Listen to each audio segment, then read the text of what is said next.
안녕하세요. 인포마켓 강용훈 대표입니다. 새벽 엔비디아 주가가 급등했는데 반도체 증시는 폭락을 하고 있죠. 새벽에 이제 삼성전자에 대해서 로이터 기사가 나왔는데요. 엔비디아에 대해서 납품을 준비 중인 HBM3, 나아가서 HBM3E 테스트가 페일이라고 하는 뉘앙스로 기사를 썼습니다.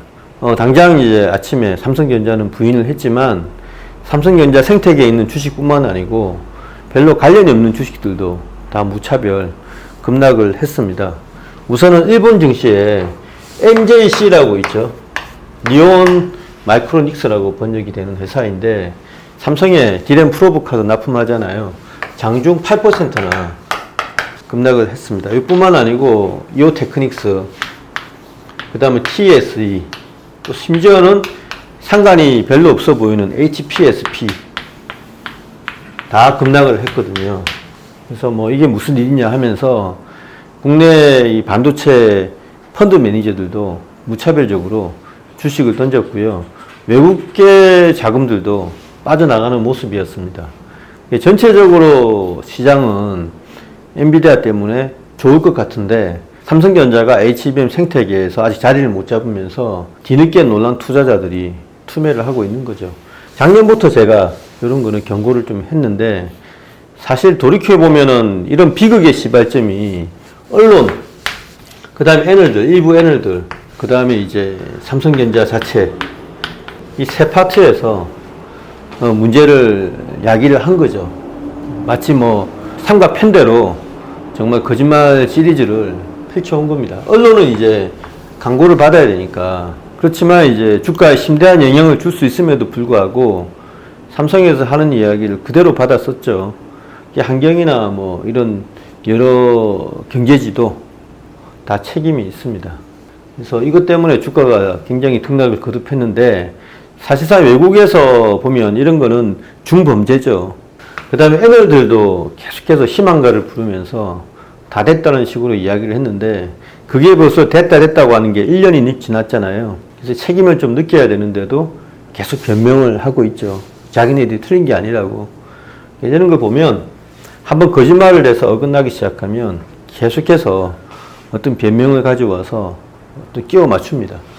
그리고 이제 삼성전자도 가장 큰 문제이죠. 조직에서 이제 보고가 안 올라가는지 기술진에서 알고 있는 내용하고 지금 임원들이 대언론이나 또는 증권회사에 대고 하는 이야기가 완전히 배치가 되었죠. 이재용 회장한테도 보고가 안 올라간다고 하는데 오늘 장중에는 이재용 회장이 격노했다 이런 루머도 나왔습니다. 보면은 경재현 사장이 이제 경질이 됐잖아요. 경질된 경 사장이 사실상 거짓말을 많이 했죠. 뭐 회사를 위한 거짓말인지는 모르겠지만 그 거짓말로 인해서 삼성의 신뢰도가 계속해서 추락을 해온 건 사실입니다. 뒤늦게 경질이 됐지만 어쨌든 본인도 책임을 느껴야 될 것 같고요. 경 사장뿐만 아니고 메모리 사업부 신사업개발팀이라는 곳이 있는데 거기서는 지금 몇 년째 계속해서 언론에 대고 일종의 완벽한 거짓말은 아니지만 오도를 하고 있죠. 21년에는 CX의 익스펜더블 메모리를 내놓았고요. 이건 매일경제에서 상도 받았습니다. 22년에는 GDDR6W라는 제품을 내놓아서 HBM2E가 필요 없다라고 이렇게 주장을 했잖아요. 이런 것들 보면 제대로 엔비디아의 어떤 의중을 파악해서 제품 개발에 들어가는 게 아니고 고객의 마인드보다는 자기네들 개발 편의를 통해서 이런 걸 포럼을 제시하는 갑질이죠, 일종의. 그런 거를 익숙해지는 것 같습니다. 요거는 지금 엔비디아에서 NV링크라고요. 이스라엘에서 기술을 사와서 CXL보다 대역폭이 7배가 빠르거든요.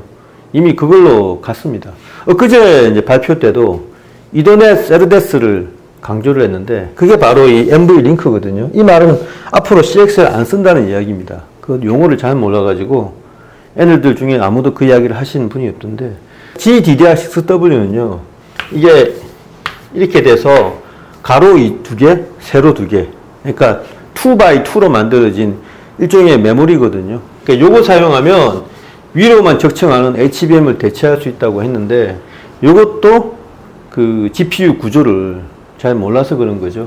GPU가 이렇게 되어 있으면 엔비디아의 GPU가요. 이런 게 쇼라인이라고 하거든요. 낭만적인 이름을 지어놨는데 여기 위에만 또 아래에만 HBM을 놓습니다. 여기는 뭘 하느냐?